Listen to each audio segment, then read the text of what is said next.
Hello, and welcome to the Schmidt List, the podcast for people dedicated to managing successful projects, developing impactful products, and building engaged teams. And now, here's your host, Kurt Schmidt. Hello, everyone. This week, I'm talking with Zach Hughes, the Director of IT Development and Operations for CHS. CHS is a Fortune 100 company located in Minnesota. He also has a fantastic blog at zackonleadership.com, where he has many great articles about leadership in IT development. I hope you enjoy the show as Zach and I talk about his background and experience in leading successful teams and transforming IT inside an enterprise environment. Well, I'd like to start up by just asking you a little bit about your background and, how you got into what you're doing, how you landed in the, not necessarily the position you're in, but in the type of work you're doing. Sure. Yeah, I'd love to share with that. So I started off as an engineer, just at the lowest levels, doing help desk stuff, desktop support, things of that sort, in infrastructure. That's my earliest background. I kind of worked my way up the technical chain of command in those first several years to becoming, kind of going into the data center side of the house and really into systems engineering. I worked on kind of middleware application support, got into cybersecurity defense a bit, and just really enjoyed the variety I got, kind of running enterprise applications from the run side and kind of the architecture associated with systems engineering practices. So that was really fun for me. I did that for a number of years, and I liked being connected to the industry, being connected to my community, and being a contributor there, and certainly learning a lot. Going to conferences, speaking at conferences, things of that sort. Sooner or later, I kind of came to the point where I was no longer the smartest guy in the room, and that was okay. And I really started to discover my niche, and what I was kind of most effective at was not being, the uber geek that knew, the most about a given technology, but being able to connect the dots and be kind of that organizational leader to connect the super smart people to the business problems we're trying to solve, and playing that middle ground, and also helping teams work together to solve problems rather than just having a bunch of individual smart people doing their own thing. Mm-hmm. So getting into leadership was something that I realized I needed to do, and that became my focus. So I always kept kind of my, I like to think I kind of kept my technical chops to the degree necessary to have a good rapport with engineers and developers, mm-hmm. but not so much to put my hands on the keyboard and do it myself. Mm-hmm. And then it came from there. Okay, so coming from that engineering background, then became filling that gap on the other side. How do I improve my organizational leadership skills? How do I improve presentation skills? How do I just kind of become more of that? More capable as a leader. And so I've been on that journey for a while, and I've just simply been able to lead change in organizations, lead high performing teams, kind of take teams from some dysfunction and poor performance to high performance, and that's been very fun for me. It's very satisfying work. I love the IT community here in the Twin Cities. I love the business environment that is successful and thriving, where we get to play an important role in, and I've been able to do that at a couple of different large companies. So just to differentiate myself from you from that standpoint, I've worked my whole career at Fortune 100 companies. So I worked at a subsidiary of General Motors called GMAC RFC for 8 years.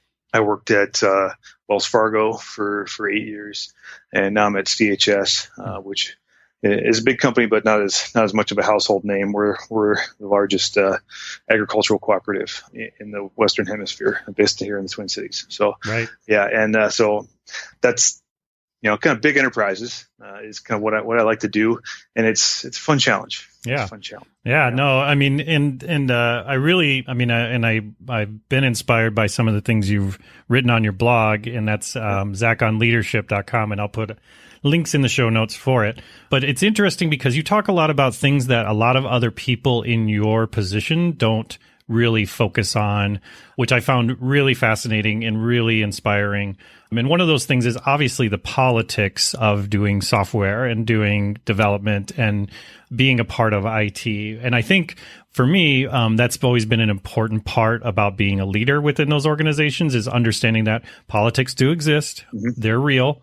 And there's good ways to deal with them and then poor ways to deal with them. And myself personally, and maybe you can relate to this, I learned the hard way. I made a lot of mistakes in the beginning and learned from those mistakes, which allowed me to keep excelling in that leadership role. Can you tell me a little bit more about, you mentioned that transition as you went to kind of more into that leadership role. What were some of the challenges or opportunities that you faced? It's good. I'm glad you brought that up. And unfortunately, I've really been able to do it gradually. So it wasn't like I'm not this overnight success. Someone gave me lots of responsibility overnight. That was never the case. I started off as a lead, then went to a manager of a small team. Then I got, more functions kind of nested underneath me. Then eventually moved up to the director level. And even as a director, I've had more functions kind of put underneath me. It's been over, the last, 12 years or so where this has kind of come to from when I decided I wanted to be into leadership versus now. So it's not something I've had to, I've been put in this like, you're in the boardroom or you're day one. It's been very gradual. So I've got to learn those lessons, have those failures, unless kind of fail small and learn from it before you kind of get put into the bigger challenges. Mm-hmm. So I got to learn those lessons in safe ways, I would say. Yeah, and certainly been supported by good mentors, good leaders. I'm a product of the fantastic bosses I've had over my career that have certainly coached me and guided me through a lot of these interesting challenges. So mm-hmm. that's all been part of it. So I haven't been just kind of been thrown out there to figure it out and fail on my own. I've always felt very supported, and that I've got kind of a coalition of folks on my side. But when it comes to, I would say, being successful when it comes to politics or really just influence. Mm-hmm. Politics is such a kind of negative connotation to it, but just how do you get something done? How do you move the needle on something you want to do? And anytime you want to be a change agent, you're going to encounter resistance. You're going to encounter people that have different agendas, and I think you need to just be savvy enough to kind of surface that, right? Yeah, figure it out. Listen, be a fantastic observer. Understand, kind of what makes people tick. Mm-hmm. Understand how power flows in an organization. It doesn't always flow via the hierarchy. Sometimes there's kind of deep-seated traditions or ways of doing things within an organization that's helpful to understand. So simply kind of almost taking that kind of an inquisitive approach at a problem rather than getting frustrated. Just to kind of take the personal ownership of it. I'm not succeeding in this. Why? How can I pivot? How can I have a different approach to get to the result I'm looking for? Who do I need to talk to? Mm-hmm. That's another thing is, I'm an introverted person. I'm, kind of an IT geek. I like talking to computers more than I like talking to people, so, that can be a challenge. And, you think you just want to just solve it, sitting at your desk and you can't. Yeah. You need to kind of, branch out and talk to folks that have been there a while, folks that have different perspectives. I maintain a good network of not just the people I work with now, but people I've worked with at different spots and bounce ideas off of old bosses or old coworkers that I used to work with and say, I'm in this situation. How should I handle this? So, kind of surround yourself with some good counsel is all part of it. And, it helps to have a clear vision of where you want to go. And if people are kind of not supporting you yet, you just kind of stay on it. I would also just share that, it takes patience. Yeah, right. Leading in especially large enterprise organizations, they don't turn on a dime. They don't change overnight. No. Cultures don't change from bad to good overnight. And the leadership, and to be an effective leader, requires a lot of patience and care for folks to kind of get from point A to point B over time, and you got to go long. And that's kind of it can be frustrating at times, because I think, as an engineer, as somebody that would take a problem, a ticket or a project, be like, I used to pride myself as like, I'm one of the guys that could like kind of script it out, get it done fast. I was like, boom, delivered, done, next thing. Leadership is a little more of an art, a little more patience is involved in making it happen. Yeah, so. And that's where I find patience is a true virtue when it comes to that. I've talked to a lot of people. I've mentored a lot of people in this area about this. I can recall a story where I had a project manager come to me after their annual review and say, I'm ready to be a senior. I'm ready to be moved up to a senior. So I'm expecting that during my annual review. And I tried to explain a senior role doesn't mean, you just because you've been here a certain amount of time, you get that. And they argued a bit and said, well, all my projects have been on time and on budget. And I said, well, that's not also what a senior is. It's a leadership role. And I need to see more of those leadership skills from you. And the person turned to me and said, I'm not interested in politics.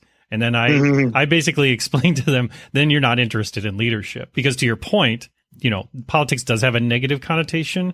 But if you're building the right kind of network internally, it can empower you and others around you. I mean, you can really do a lot of good. So could you tell me maybe about a time where maybe you had to coach somebody on how to be a better internal networker or be a better champion for their own values? And what was some of the advice that you would give them or you would give someone?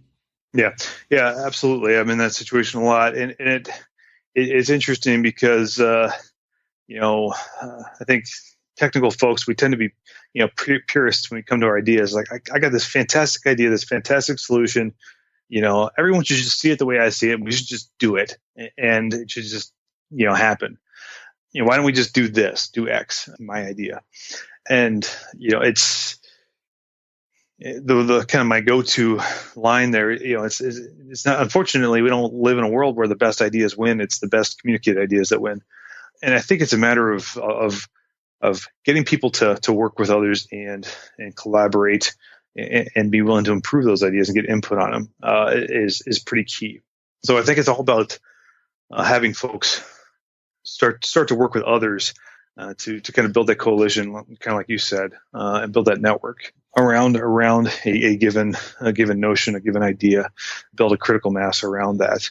And you have to have this open disposition where you're not just trying to go sell a bunch of people on X. You're actually need to have that. If you're doing that, you're not necessarily going to get a lot of receptivity. But if you try to bring people along for the ride, it's like, I'm thinking along these lines. Can you contribute to this? Mm-hmm. And also, I would say, you got to pay it forward too.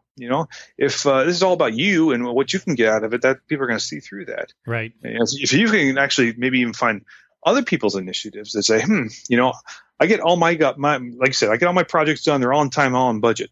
Mm-hmm. Well, have you helped Susie do what she's doing? Because she's kind of struggling, mm-hmm. To look for other people to kind of pay it forward and help them, refine their ideas and be a champion with them. Absolutely. And then all of a sudden, then it all kind of comes around. Yeah. Right. Yep. And that's all part of it. And it has nothing to do with, you don't need to be overly economic about it. It's simply about, being a human being mm-hmm. and working with others and being flexible and fluid in that approach to and being receptive to inputs along the way.